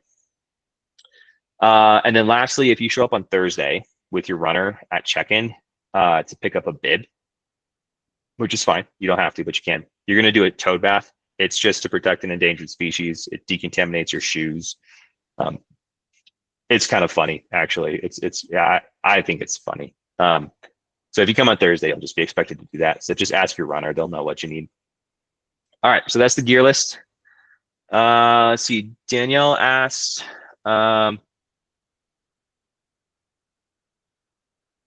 Danielle's asking if I'm recommending 100% merino wool or the merino blend ones. It doesn't necessarily matter, Danielle. The reason that a lot of blends are blended now is because merino's not as durable, and so they put lycra, spandex, poly in there to help give it shape. So if it's like a fitted shirt or something like that, or they do it to like increase its durability. I like to just get the basic 150 weights, which is the lightweight ones, and those I think they're usually like 90-10, 90 merino, 10% poly or something like that. It's pretty heavily merino. The more merino, the more you get the benefits of it, though, right? So if you're looking for like the warm when wet, which is the gift of merino wool, more merino is going to make it warmer. If you're looking for a little bit better moisture management, those blends will work better. Good nerd question, though. I like that. Joe asked about a cup. Yeah, we covered that. Sweet. Yeah, so cup does have to be a cup. It can't be a flask. I always joke that if you show up with a bladder and try to get me to put soup in it, I might do it just for the irony of it. All right. Going back to that pacing, just the last thing to cover is just how this process is going to work if you're picking up at an aid station. Okay, so you show up to Hancock, you want to pace. So you've got your parking pass, your runner has cleared the checkpoint, you come in there, you park, you walk up to the aid station, and you want to get a pacer bib. You're going to go to the comms tent, and you're going to say, I want to pick up a pacer bib. They're going to say, okay, show me your gear, show me your Corsair card, and sign this waiver. And you're going to show them your gear, show them the card, sign the waiver, and they're going to give you a little yellow bib, says pacer bib. And that's it. You're ready to go. It's relatively straightforward. That bib can get reused. So again, if you're doing Hancock to Monarch and then again Raspberry to the finish, you don't have to repeat that process of Raspberry. You're good to go. So, alrighty. Joe, you have a question. Go ahead and jump up off mute and ask us, or drop it in the chat, whichever you prefer. Any other questions as well? I had a question regarding pacer parking. So like if he's picking me up at mile 50, how does that pacer park and then coordinate getting back, etc.? Like they're taking you from Hancock all the way home? Not all the way home, I wish, but okay. 50 to 70-ish kind of thing. Yeah, that's all you guys. There's no race support for that. If he doesn't have a way to get his car back, then he can't pace you that direction. So you'd have to find a person to leapfrog with or something like that. Okay. Yep. If the more common time I see this, Joe, is if someone's got a pacer who's like coming in late because of work or something. And usually you can like kind of key swap it. So like pacer number 1 can like leave the car at Hancock, run you to blanks, and then blanks you swap. And then at the finish line, the two pacers get together in the one car and go get the second car kind of thing. That can usually work. Yeah. But Okay. Thanks, Caleb. yeah, Yep. absolutely. Other questions? We went from like 60 to 70 people on the call to 20, 30. So you guys are my A students. That or you all fell asleep and you're still just in the call. When they go to get their pacer bib, will there be safety pins there, or should they bring some? No, we have bibs or pins. Usually they're like pins of 4. You just pre-pack them that way, but you might just have to count them. But yeah. One thing that has happened in the past is we were short pacer bibs one year, so we started cutting the bibs into quarters. So people just got these little yellow squares that had like EA in it, and someone had like ER. It was kind of funny. But yeah, we'll have pins. Amanda, if a runner doesn't have a pacer, can they pick up one that is ready to run, but their runner DNF? Yes, you can. About every year now, there's someone at Hancock with a cardboard sign that says "willing to pace," because their runner dropped, or it's a volunteer who's done with their shift. So yeah, totally fine to do it. They still have to go through that process, right? They still have to get the bib, sign the waiver, have the gear. But yeah. One of my good friends that I used to live with did that last year. He wanted to pace somebody, and he was like, "How do I do it?" And I was like, "Write a sign and go sit at Hancock." And it was like, 10:30, 11 o'clock. He wasn't even volunteering. He just went to go find someone to run with. And he found a runner and he ran him to Monarch, and they're like best friends now. It's kind of a cool story. Any other questions? Any really random ones?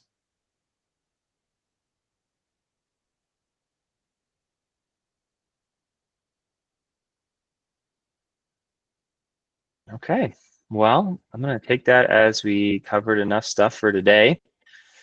Thank you all for joining.